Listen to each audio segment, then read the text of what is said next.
রহমান সাহেব, আপনাদের এই পুরনো বাড়িটা আমাদের কোম্পানি একটা আইকনিক প্রজেক্ট বানাতে চাই। আমরা এখানে একটা 12 তলার লাক্সারি প্রজেক্ট করব। কিন্তু কাশেম সাহেব, এটা তো আমাদের একমাত্র মাথা গোঁজার ঠাঁই। এটা আপনাদেরকে দিয়ে দিলে আমরা কোথায় থাকবো? সেখানেই আমাদের বিশেষ অফার। আমরা প্রথমে আপনাকে 3 কোটি টাকা দেব, আর 46 রেশিও তো আছেই। তাছাড়া যতদিন কনস্ট্রাকশন কাজ চলবে ততদিন আপনাদের থাকার সমস্ত ব্যবস্থা আমাদের কোম্পানি করবে। কিন্তু আপনার কোম্পানি এত বিশাল অফার কেন দিচ্ছে? আমি যতদূর জানি এই এলাকার অন্য কেউ তো এত পায়নি। আমরা আমাদের কোম্পানির সকল ক্লায়েন্টদেরকে বিশেষ সম্মান দিয়ে থাকি। কোম্পানির পক্ষ থেকে সেরকম ইনস্ট্রাকশনই দেওয়া আছে। Uncle Luis. স্যার, স্যার আপনি আপনি এখানে? স্যার আমি আমি জিএম কাশেম। আপনি আমাকে চিনতে পেরেছেন স্যার? কাশেম সাহেব, আপনি রিফাতকে স্যার স্যার বলছেন কেন? আপনি ওকে চেনেন? জি স্যার, মানে আমি ওনার টিচার ছিলাম আঙ্কেল। আরে কাশেম ভাই, আপনি কেমন আছেন? কি খবর আপনার? আপনাকে কতদিন পরে দেখলাম। আমি তো আপনাকে দেখে রীতিমতো চমকে গেছি। আমি তো মানে হঠাৎ করে দেখে আপনাকে চিনতে পারিনি। এখন তো আপনি অনেক বড় একটা কোম্পানির নাকি জেনারেল ম্যানেজার মনে হয়, না? আরে বাবা, কেমন আছেন আপনি? আমি তো আপনার টিচার ছিলাম, সেটা বলেন। স্যার, জি স্যার, উনি আমার টিচার ছিলেন। আপনি ওনাকে পড়াতেন? জি। কিন্তু উনি তো আপনার চেয়ে মিনিমাম 10 বছরের বড়। হ্যাঁ, না মানে ওই হয়েছে কি যে আমি বলছি, উনি কাশেম ভাই একটা সময় যখন নাইট কলেজে পড়তেন তখন আমি ওনাকে ইংলিশ আর অঙ্কের কোচিং করাতাম, তাই না কাশেম ভাই? উনি অবশ্য ভালোই স্টুডেন্ট ছিলেন, মানে ভালোই পারতেন। এখন তো দেখেন ম্যানেজার হয়ে গেছেন।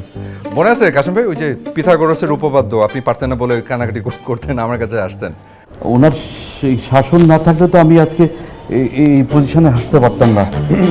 উনি আমার যে বয়সে ছোট হলেও মেধায় কিন্তু ছিলেন অসামান্য। হ্যাঁ, ঠিক আছে। আচ্ছা আঙ্কেল, ওই আসলে আমার অনেক পুরনো বিশ্বস্ত স্টুডেন্ট, তো অনেকদিন পর পেয়েছি। তো ওনার সাথে একটু হিসাব নিকাশ কয়েকটা একটু বাকি ছিল, যেহেতু পেয়ে গেছি একটু হিসাব নিকাশটা একটু মিটিয়ে ফেলি, তাই না কাশেম ভাই? আছেন কেমন আপনি? আসেন আসেন আসেন আসেন কাশেম ভাই।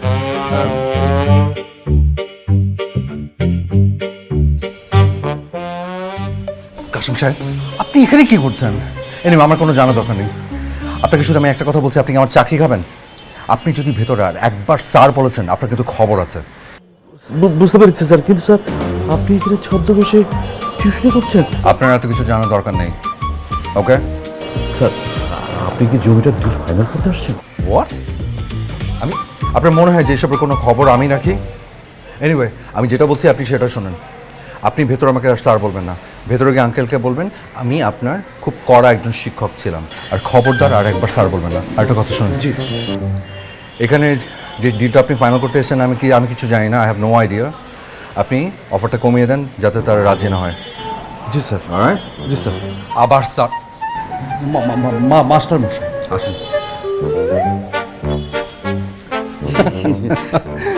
তো তাহলে কাশেম ভাই, আমাদের তো সবকিছু মিটে গেল, মানে পুরনো হিসেব কিতাব যা ছিল সবকিছু মিটে গেছে। হ্যাঁ জি জি স্যার। ভাই আসলে হয়েছে কি রহমান সাহেব, জি। রিফাত ভাইয়ের সামনে দাঁড়ালেই ভাইয়ের পুরনো শাসনের কথা মনে পড়ে যায়। এমনভাবে শাসন করেছিল, আমার পিঠে শিরদাঁড়া মনে পড়লে এখনো ব্যথা করে। ওই একটা লস এন্ড প্রফিটের অঙ্ক আমি পারিনি বলে আমাকে 3 ঘন্টা কান ধরিয়ে দাঁড় করে রেখেছে। কি? আপনি ওনাকে কান ধরে দাঁড় করিয়ে রাখতেন? মানে কি যে বলেন আপনি কাশেম ভাই, কেন এসব কথা বলছেন? আমি আসলে খুব কড়া টিচার ছিলাম। জি, অনেক বেশি শাসন করতেন।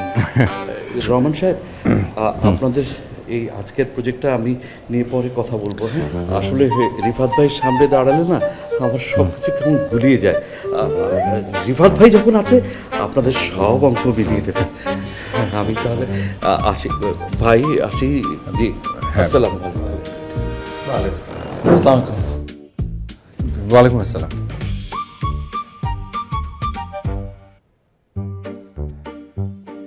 কি কি দেখছেন? আপনার সব স্টুডেন্টই দেখছি ভালো ভালো পর্যায়ে চলে গেছেন। আপনার কপালই মনে হয় খারাপ, এখনো টিউশনি করেই কাটাতে হচ্ছে। আঙ্কেল আপনার আমি তাহলে আপনার ওষুধটা নিয়ে আসছি আঙ্কেল। আসি।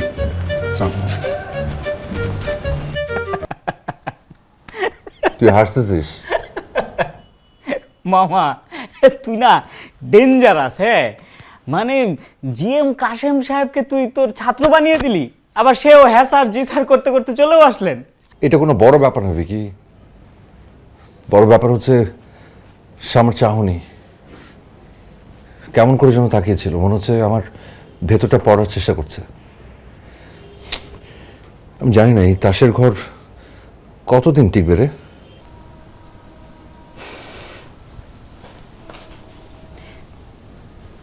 মিথ্যের উপর ভর করে না ভালোবাসা বেশি দিন টেকে না মামা। আমার মনে হয় কি ধরা পড়ার আগেই তো সত্যিটা বলে দেওয়া উচিত। সেটাই ভাবছি। তোকে হারানোর ভয় আমার সব সাহস কেড়ে নিচ্ছে। মনে হচ্ছে একটা সুড়ঙ্গের ভেতরে আটকে গেছি, যেখানে যেখানে শেষ মাথায় কোনো আলো নেই। আরে টেনশন করিস না, কিছু না কিছু তো হবেই।